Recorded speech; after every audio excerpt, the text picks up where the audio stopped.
les salariés des entreprises, les usagers de la mer, du littoral et les associations de protection de l'environnement littoral et marin. Ça veut dire que, contrairement à ce qui existait précédemment, l'État ne décide plus seul des activités qui se déroulent en surface, dans la colonne d'eau ou sur les fonds marins, même si évidemment sa responsabilité demeure de premier rang. En tout cas, on a vu qu'il y a beaucoup de concertation, et même s'il y a des sceptiques dans la salle, je dirais que tout ça c'est très nouveau, c'est tout neuf, et donc forcément que la concertation elle va progresser, elle va s'améliorer. Tout à l'heure, j'écoutais très attentivement ce que vous disiez. Vous aviez posé une question intéressante sur le mouillage et sur le trafic. Il se trouve que justement au sein du CMF, on a les 5 collèges et vous allez retrouver les collectivités territoriales qui souvent sont gestionnaires des ports, et vous allez retrouver les usagers de la mer qui eux sont demandeurs. Et du coup ces gens-là se parlent plus facilement et on trouve plus facilement des solutions. Alors évidemment c'est pas en claquant des doigts, mais en parlant on a quand même un peu plus d'idées. Voilà. Pour le cadre national, alors le CMF, je vais passer évidemment très rapidement. Il a été renouvelé en fin d'année dernière. Donc c'est 80 membres qui sont répartis selon les collèges que j'ai évoqués. Le collège de l'État et les établissements publics constituent la commission administrative de façade. Et je l'ai souligné ici, il y a une forte demande pour y siéger, ce qui est plutôt bon signe. C'est-à-dire qu'on a dû refuser du monde tout récemment. Donc on essaye d'avoir effectivement la meilleure représentativité au sein de ce CMF. Et les gens qui tapent à la porte pour entrer montrent que finalement ils ont compris qu'il y avait un intérêt à y siéger. On peut continuer si vous voulez bien. Alors, je pensais que vous interviendrez après moi, donc je faisais un appel à pied. Mais bien évidemment, on peut signaler quand même que les commissions spécialisées, il y a celle sur l'éolien qui a très bien fonctionné. Et il y a celle sur l'emploi maritime qu'on va mettre en place, dont on espère effectivement le même succès, parce qu'il y a une réelle attente de la part des professionnels du monde maritime, pour tout dire. Donc les membres de la commission permanente sont élus par l'Assemblée plénière, le ou la présidente de la commission est élue par l'Assemblée plénière, parmi les représentants des collectivités territoriales et de leurs groupements, donc dans un collège. Et puis, en tant que présidente de la commission permanente, vous êtes aussi vice-présidente du conseil maritime de façade. Voilà. Le conseil élit alors, les actions du CMF, j'ai choisi de les faire vraiment très rapidement, par un certain nombre d'illustrations, plutôt que de me lancer dans un long discours. Donc vous avez une première action qui est la planification, on l'a déjà évoqué. Alors c'était quand même pas très évident, puisqu'il s'agissait de faire coexister des objectifs souvent opposés. C'est porter plus loin les démarches de protection de l'environnement pour atteindre et maintenir un bon état écologique des eaux marines, mais aussi favoriser quelque part le développement d'une économie bleue, porteuse de valeur pour la société. On retrouve ici, en réalité, les 3 piliers du développement durable. Donc c'était un exercice qui était inédit à cette échelle, avec un besoin de partage, de co-construction et d'appropriation. Et on est arrivé à un document qui s'appelle la stratégie de façade maritime. Alors j'ai choisi quelques cartes, vous les avez peut-être déjà vues, je m'en excuse. En tout cas, c'est encore une fois pour vous montrer que l'inventaire des activités, enjeux et perspectives, c'est pas d'une grande évidence. Alors sur cette carte, vous avez le trafic maritime, vous avez les projets éoliens, enfin, vous avez un certain nombre d'activités qui sont répertoriées. Et les zones de protection. Voilà. Et après, la difficulté, si vous voulez, c'est une fois qu'on a fait ça, c'est comment est-ce qu'on superpose des choses. On va le voir. Donc ça, c'était l'inventaire. Les richesses écologiques, voilà, c'est une autre carte. Donc on a là-dedans des choses tout à fait intéressantes. Et donc, en même temps, vous avez le calendrier, parce que, comme je le disais, tout ça ne se fait pas en quelques minutes, ça prend du temps. On a travaillé là-dessus de septembre 2016 à en mai 2017, puis on y est revenu en février 2018. Vous voyez que ça prend du temps. Et d'ailleurs, moi j'ai beaucoup d'admiration pour les gens qui participent à ces travaux, parce que c'est pas rémunéré. Hein. Donc voilà, il y a beaucoup de gens qui viennent dans nos ateliers et en fait ils font ça sur leur temps, leur propre temps. On peut les saluer ici. Donc vous voyez qu'une fois qu'on veut superposer toutes ces données, c'est pas évident, puisque vous avez plusieurs niveaux d'intensité, de richesse. Le petit message, c'est simplement pour dire que ces cartes ont été présentées à un moment avant d'être finalisées. Et donc, c'était des messages d'avertissement pour indiquer qu'il était important de toucher à ces documents. Alors, on est arrivé à ce zonage. Peut-être que vous l'avez vu, hein, il y a une oui, j'ai cité le fait qu'on a 30 Alors, évidemment, toutes les zones les plus proches de la côte sont les zones où il y a plus d'activité, où il y a plus de sensibilité, etc. Et au fur et à mesure qu'on s'éloigne, il y a aussi des grands besoins de connaissances, parce que là, ici, on a de grandes profondeurs, mais on a aussi de grandes profondeurs de besoin de données. Alors, je ne sais pas si vous en avez parlé en revanche, la compatibilité, la prise en compte des objectifs et vocations, ça je pense que c'est quelque chose qui est très intéressant, puisqu'on a travaillé sur un document qui a vocation à être opposable. Je pense que c'est important que vous ayez ça à l'esprit. Il y a peut-être des élus dans la salle. Donc, je propose qu'on développe un petit peu la compatibilité et la prise en compte de l'interface terre-mer. En fait, tous les projets qui sont sur cette partie du territoire doivent prendre en compte le DSF, alors que tous les projets qui sont sur cette partie doivent être compatibles ou rendus compatibles avec le DSF.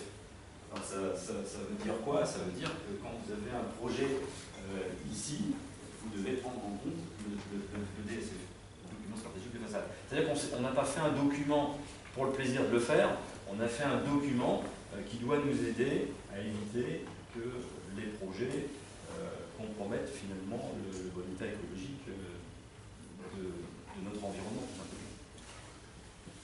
On peut continuer si vous voulez bien. Donc, les objectifs de notre DSF s'établissaient à 23 en réalité. Il y avait 10 objectifs à finalité environnementale et 13 à finalité socio-économique. On peut les voir très rapidement, sauf si vous l'avez déjà fait. Non. Alors, préservation des habitats espèces marins. Donc, l'idée, c'est de maintenir et rétablir le bon état des fonds côtiers. On vise également les habitats profonds des canyons, la ressource halieutique, les mammifères marins et les tortues, les oiseaux. Vous voyez qu'on a comme objectif de préserver ce qui mérite de l'être. On a aussi un certain nombre d'objectifs en matière de réduction de pression, donc réduire les apports de contaminants. Finalement, tout ça, ça rentre dans la qualité de l'eau. On a des élevages, on a de l'activité de pêche. Il faut qu'on en ait conscience et qu'on ne rejette pas n'importe quoi à la mer. On veut également réduire les apports et la présence de déchets dans les eaux marines. Ça me semble pas mal. Il y a des macro-déchets, actuellement on parle beaucoup des plastiques qu'on trouve en quantité phénoménale dans nos eaux. C'est vraiment un sujet qu'il faut prendre à bras-le-corps. Réduire les rejets d'hydrocarbures, ça évidemment, on continue. Réduire le risque de production et de développement d'espèces nouvelles et non indigènes envahissantes. Dernièrement, on nous signale l'arrivée de crabes bleus sur le littoral. Alors c'est un crabe qui est très bon, paraît-il, on peut le consommer, mais il a une fâcheuse tendance à remplacer des espèces qui étaient là avant lui. Donc voilà, il faut sans doute mettre en place quelque chose pour lutter contre. En tout cas, les professionnels de la pêche sont très attentifs. De nouvelles, réduire le risque d'introduction, ça j'ai dit, et réduire les sources sonores. Ça, effectivement, je crois que ça concerne essentiellement les mammifères marins, qui sont très sensibles à ces... Ça concerne tout. Pas que les mammifères marins. Les homards, les coquilles Saint-Jacques. Voilà, je continue avec peut-être les objectifs socio-économiques. Oui, je parlais des mammifères marins parce que parfois on a des échouages et on dit que c'est probablement dû à... Non, mais je dis ça parce qu'en Bretagne, c'est pas ton domaine, mais Oui. les pêcheurs ont pu faire des études et on montre que le bruit sous-marin, ça perturbe. Ça réduit de 30% la croissance des coquilles, donc de 30% leur revenu. Oui. C'est une bonne raison de réduire le bruit. Voilà. Ok. Donc, parmi les objectifs socio-économiques, on a le développement des énergies marines renouvelables. On a contribué à un système de transport maritime durable et compétitif. Alors là c'est la question des compléments entre le grand port maritime, par exemple, et puis les autres ports alentours. On a le soutien d'une pêche durable, une aquaculture durable également, les opérateurs de travaux publics, d'activités sous-marines et d'ingénierie à structurer. On a également les industries navales et nautiques à accompagner et soutenir, les activités de loisirs, de sport nautique issus de la plaisance. Là, j'en profite pour dire que la plaisance, on a mis en place un système qui permettait à ces ports d'effectuer du dragage. En réalité, souvent, ce sont des petits ports qui ont des moyens limités et en fait, il y a quand même besoin de draguer un certain nombre d'entre eux.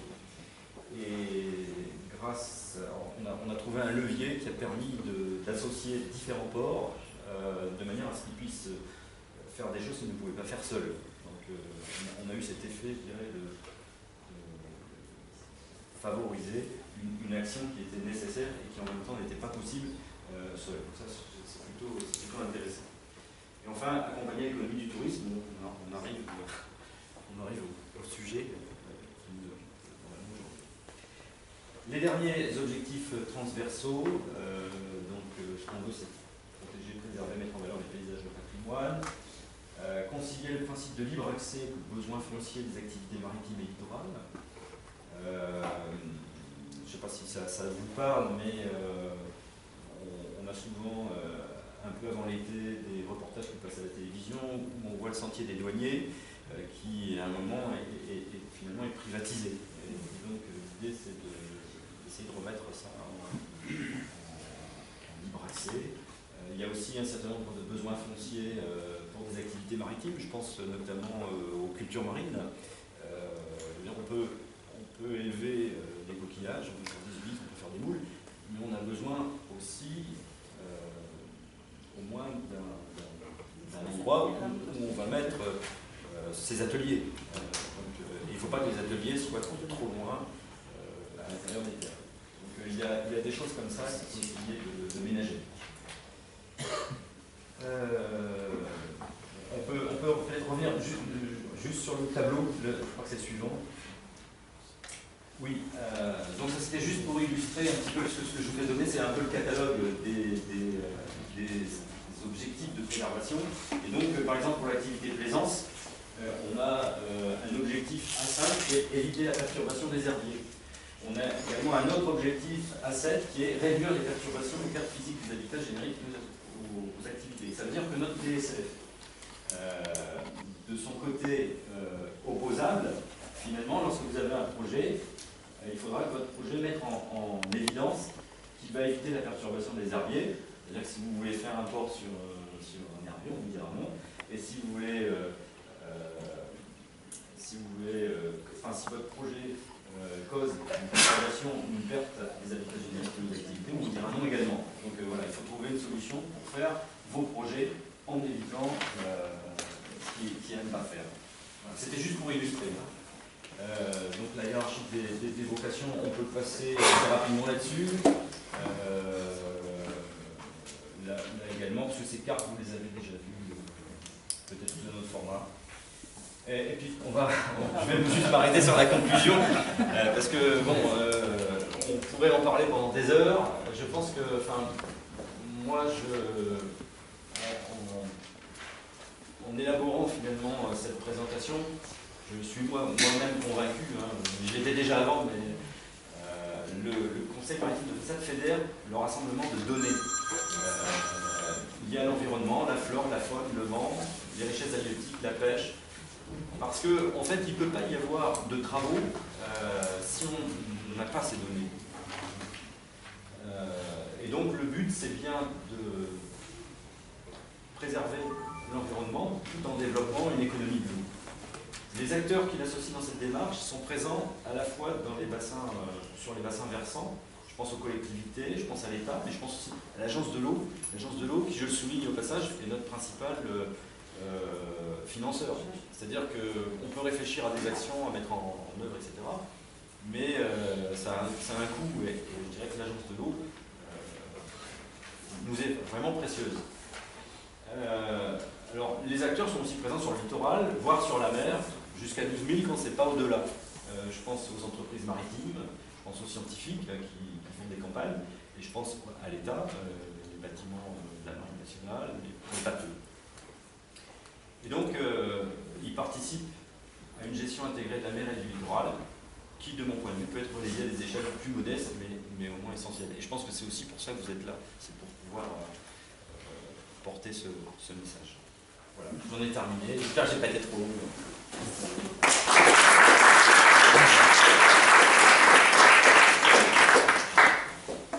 Courte cette fois, monsieur, s'il vous plaît. Une question relativement courte qui concerne précisément notre région et la compétence du Conseil maritime de Façade et du DSF, si j'ai bien retenu les sigles. En ce qui concerne, il y a actuellement un projet d'extension de l'aéroport de Nice qui est construit sur un endigage, donc sur la mer. Est-ce qu'effectivement le Conseil maritime de Façade a été saisi de ce projet? Est-ce qu'il n'en a pas eu connaissance? Quel a été votre... Voilà, est-ce que vous avez été saisi pour avis de ce projet? Vous parlez, pardon, d'un projet de port? Non, je parle de projet d'extension de l'aéroport de Nice. Non. Non, vous n'avez pas été saisi. Non, alors on n'a pas été saisi, mais c'est pas comme ça que moi je le prends. En fait, il y a un document qui s'applique à partir du moment... à partir de la date de son approbation. C'est-à-dire que... Non, si vous voulez, il y a eu un permis de construire. Est-ce que le coup n'est pas parti avant? Parce que... Il y a eu un permis de construire qui a été délivré au mois de janvier. Oui. Au mois de janvier, pour cette extension de cet aéroport, il y a d'ailleurs un conflit très vif entre les différentes associations et chambres de commerce, etc., les parties économiques, ce projet. La question que je vous pose, puisqu'effectivement, il y a des intérêts divergents, des points de vue divergents, ça aurait été peut-être utile, intéressant, qu'il y ait une démarche de concertation, une démarche de gestion intégrée.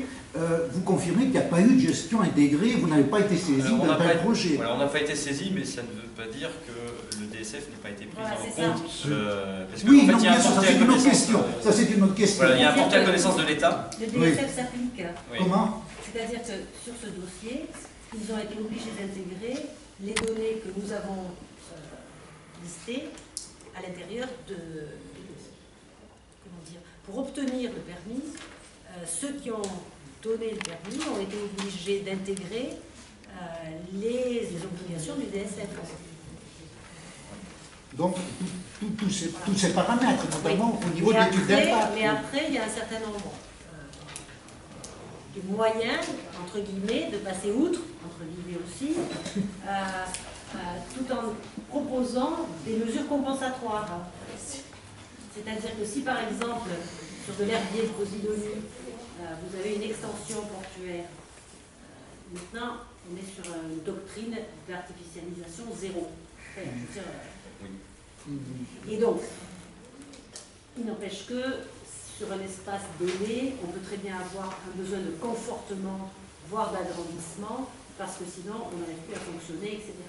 Donc pour ce faire, il va y avoir une autorisation, si tant est que la nuisance est la moins importante possible, mais parallèlement, pour compenser ça, il y aura des mesures de compensation. Et donc, sur un certain nombre de projets qui sont considérés comme des projets auxquels on ne pourra pas faire, dont on ne pourra pas se passer, les mesures de compensation peuvent exister. Et il est possible que sur l'aéroport, si cette zone n'avait pas été... Parce que ça aussi c'est un peu compliqué, c'est-à-dire qu'à l'intérieur du PLU, c'était peut-être une zone qui était à vocation de devenir... Non, c'est-à-dire... Non, c'est déjà une vocation. Ce débat autour d'un café qui va nous permettre de faire la pause en même temps. Donc,